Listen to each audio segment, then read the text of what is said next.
ان الحمد للہ والصلاۃ والسلام علی رسول اللہ۔ ایمان کا چوتھا رکن ہے اللہ کے بھیجے ہوئے رسولوں پر ایمان لانا۔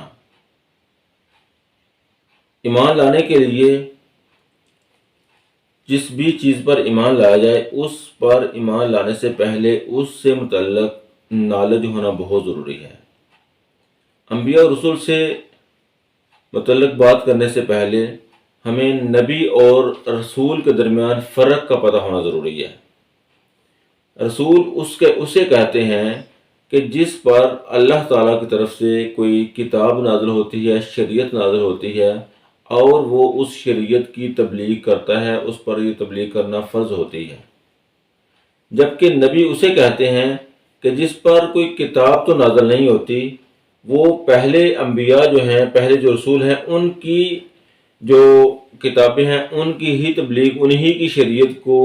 آگے پریچ کرنے کا، اس کی تبلیغ کرنے کا ذمہ دار ہوتا ہے۔ مثلا موسیٰ علیہ السلام جو ہیں وہ اللہ تعالیٰ کے رسول تھے، ان پر اللہ تعالیٰ نے تورات نازل کی اور ان کے ساتھ ان کے بھائی جو حضرت ہارون تھے وہ اسی جو تورات ہے اسی کی تبلیغ کیا کرتے تھے۔ ان پر علیحدہ سے کوئی کتاب، کوئی شریعت نازل نہیں ہوئی، بلکہ وہ موسیٰ علیہ السلام کی جو شریعت تھی، ان پر جو نازل کرتا اللہ کی طرف سے کتاب تھی، وہ اس کتاب کی تبلیغ کیا کرتے تھے۔ انبیاء سے متعلق دوسری بات جو ہمیں ذہن میں رکھنی بہت ضروری ہے کہ جتنے بھی اللہ تعالیٰ کے انبیاء علیہ السلام رسول اللہ نے بھیجے، وہ سارے کے سارے اللہ کی مخلوق تھے۔ وہ اللہ کی عبادت کرتے تھے۔ خالق صرف اللہ کی ذات ہے۔ اللہ کے علاوہ اس کائنات میں جتنا کچھ بھی ہے وہ سب کچھ اللہ کی مخلوق ہے۔ انبیاء بھی اللہ کی مخلوق ہی تھے، وہ بھی اللہ کے بندے تھے، اللہ کی عبادت کیا کرتے تھے۔ رسول کا مطلب ہوتا ہے، نبی کا مطلب ہوتا ہے کہ اللہ تعالیٰ کی طرف سے بھیجے گئے وہ لوگ جو اللہ کے بھیجے ہوئے لوگ تھے، اور وہ اللہ کی طرف سے جو اللہ کا پیغام تھا وہ لوگوں کی طرف پہنچاتے، لوگوں کو وہ پیغام دیتے تھے۔ اللہ نے سب سے پہلا جو نبی بھیجا وہ حضرت آدم علیہ السلام تھے۔ حضرت آدم پہلے انسان اور پہلے نبی تھے۔ ان کے بعد جو اللہ کے جو رسول آئے وہ حضرت نوح علیہ السلام ہیں۔ قرآن پاک میں اللہ تعالیٰ نے فرمایا کہ انا اوحینا الیک کما اوحینا الی نوح والنبیین من بعد۔ انا اوحینا الیک کہ ہم نے آپ صلی اللہ علیہ وسلم کی طرف وحی کی، کما اوحینا الی نوح جیسے کہ ہم نے نوح علیہ السلام اور پھر نوح علیہ السلام کے بعد آنے والے جو انبیاء تھے ان کی طرف وحی کی۔ تو اللہ تعالیٰ فرماتے ہیں کہ یعنی کہ اس آیت کی روح سے اللہ نے جو وحی کی، اللہ نے جو کتاب نازل کی، جو احکامات بھیجے وہ پہلے نوح علیہ السلام ہیں۔ اللہ کے نبی صلی اللہ علیہ وسلم کی ایک حدیث کے مطابق کہ قیامت کے دن جب بڑی سختی کا عالم ہوگا تو تمام لوگ حضرت آدم علیہ السلام کے پاس جائیں گے اور وہ حضرت آدم سے یہ درخواست کریں گے کہ وہ اللہ تعالیٰ سے ان کی شفاعت کریں کہ اللہ تعالیٰ ان کی سختی کو دور کر دے، بہت وہ پریشانی ہے۔ تو حضرت آدم علیہ السلام وہ ان کو کہیں کہ وہ حضرت نوح علیہ السلام کے پاس جائیں جو کہ پہلے نبی تھے، نبی سے مراد وہ پہلے رسول تھے۔ تو اس سے پتہ چلا کہ حضرت آدم علیہ السلام جو ہیں وہ اللہ تعالیٰ کے پہلے نبی ہیں، جب لیکن جو وہی جو شریعت کا نفاذ ہونا شروع ہوا، جو شریعت کا نزول ہونا شروع ہوا وہ حضرت نوح علیہ السلام سے ہوا۔ دوسری بات جو ہے انبیاء سے متعلق وہ یہ ہے کہ جتنے بھی انبیاء آئے وہ تمام بشر اور مخلوق تھے۔ جو پہلے بات کی گئی ہے تو ان میں کسی میں بھی کوئی ربوبیت یا الوہیت کا کوئی جو ہے وہ ایسی ان میں صفت نہیں پائی جاتی تھی، وہ صرف اللہ کے بندے تھے۔ اور ان تمام انبیاء میں جو سب سے زیادہ عزت و تکریم اور سب سے زیادہ رتبے والی جو ہستی تھی وہ اللہ کے نبی حضرت محمد رسول اللہ صلی اللہ علیہ وسلم تھے۔ اللہ کے نبی صلی اللہ علیہ وسلم جو ہیں اللہ تعالیٰ نے ان کو یہ پیغام دیا اور اللہ تعالیٰ نے فرمایا کہ اے نبی صلی اللہ علیہ وسلم ان لوگوں سے کہہ دیجیے کل لا املک لنفسی نفعا ولا ضرا، کہ میں اپنے نفع اور نقصان کا مالک بھی نہیں ہوں۔ جہاں تک انبیاء علیہ السلام کی بات ہے، وہ اللہ کے بھیجے ہوئے بندے تھے، اللہ کی وحی لے کے انسانوں تک پہنچاتے تھے، لیکن وہ سارے انسان تھے،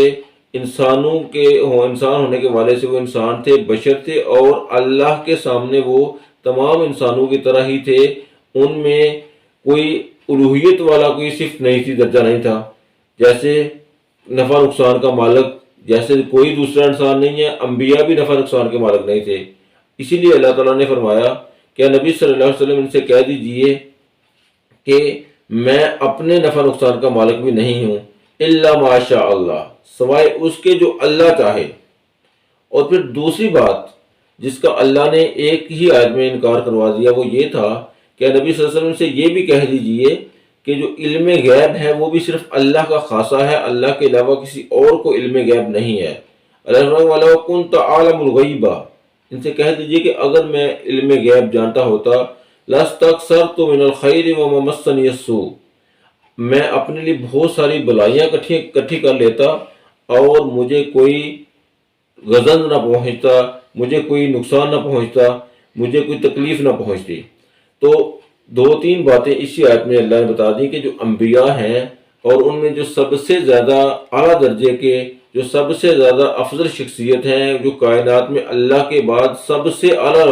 ہستی تھیں، وہ اللہ کے آخری نبی حضرت محمد صلی اللہ علیہ وسلم ہیں۔ اللہ نے ان سے کہہ دیا کہ نبی ان سے فرما دیجئے کہ میں بھی اپنے نفع نقصان کا مالک نہیں ہوں، بلکہ اللہ ہی نفع نقصان کا مالک ہے۔ جو سیکنڈ بات کی وہ یہ تھی کہ اللہ جس طرح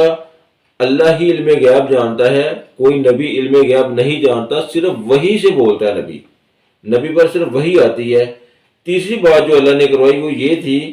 کہ میں اپنے لیے بلائی اور تکلیف جو ہے اس کا مالک بھی نہیں ہوں۔ اگر مجھے علم غیب ہوتا تو پھر میں اپنے لیے بلائیاں اکٹھی کر لیتا اور اپنی جو بہت ساری تکلیفیں ہیں ان سے بچ جاتا۔ اس کے ساتھ علاوہ اللہ نے جو ایک اور بات کی وہ یہ تھی کہ جتنے بھی انبیاء علیہ السلام آئے وہ بھی انسان تھے اور وہ اللہ تعالیٰ کے اختیارات میں کسی قسم کا کوئی حصہ نہیں رکھتے تھے۔ یہ ایمان لانے کے لیے ضروری ہے کہ ہم انبیاء علیہ السلام سے متعلق یہ بات ہم سیکھ لیں، اور یہ باتیں ہمیں قرآن بتا رہا ہے، یہ کسی انسان کا فلسفہ نہیں ہے، کسی انسان کی اپنی فہم و فراست کی بات نہیں ہے، بلکہ اللہ ہی نے جس اللہ نے یہ کہا کہ تم انبیاء علیہ السلام پر ایمان لے کے آؤ، اور جس اللہ نے ان پر ایمان لانے کو ایمان کا اہم حصہ قرار دیا، وہی اللہ ان سے متعلق یہ فرما رہا ہے کہ انبیاء کے متعلق آپ کا علم یا آپ کا یہ عقیدہ بھی ہونا چاہیے کہ انبیاء جو ہیں وہ اللہ تعالیٰ کے بندے تھے اور ان میں بندوں والی تمام خصوصیات پائی جاتی تھیں۔ دوسری بات جو ہے کہ انبیاء جو ہیں اللہ نے کہا کہ وہ کسی قسم کے اختیارات کے مالک نہیں۔ پھر اللہ کہتا ہے کہ نبی ان سے کہہ دیجئے قل انی لا املک لکم ضرا ولا رشدا، کہ ان سے یہ بھی کہہ دیجئے کہ میں تمہارے حق میں کسی نفع و نقصان کا مالک نہیں ہوں، یہ میرے پاس اختیار نہیں ہے، میں تمہیں ہدایت نہیں دے سکتا، ہدایت بھی اللہ ہی کے ہاتھ میں ہے، اللہ کے علاوہ کوئی کسی کو ہدایت نہیں دے سکتا۔ انبیاء تو چاہتے تھے کہ تمام لوگ جو ہیں وہ سارے ہدایت یافتہ ہو جائیں۔ اللہ کے نبی حضرت محمد صلی اللہ علیہ وسلم جو اپنی امت کے لیے اتنا زیادہ غمزدہ تھے، اتنا روتے تھے، کیا وہ یہ نہیں چاہتے تھے کہ اس امت کے سارے لوگ، اللہ کے نبی صلی اللہ علیہ وسلم کے خاندان کے سارے جو لوگ ہیں وہ سارے مسلمان ہو جائیں، ابو جہل مسلمان ہو جائے، جو ابو طالب مسلمان ہو جائیں، سارے کے سارے مسلمان ہو جائیں؟ تو اللہ نے فرمایا کہ نبی ان سے کہہ دیجئے کہ تمہارے نفع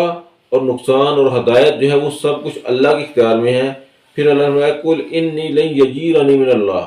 اے نبی ان سے کہہ دیجئے کہ اللہ کے مقابلہ میں مجھے کوئی پناہ نہیں دے سکتا،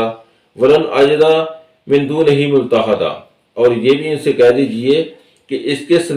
جو ہے نا اللہ کے سوا مجھے، اگر اللہ مجھے عذاب دینا چاہے تو اللہ کے سوا مجھے کوئی پناہ نہیں دے سکتا۔ تو اللہ نے یہ کہلوا دیا انبیاء سے کہ اختیارات کے مالک صرف اللہ کی ذات ہے،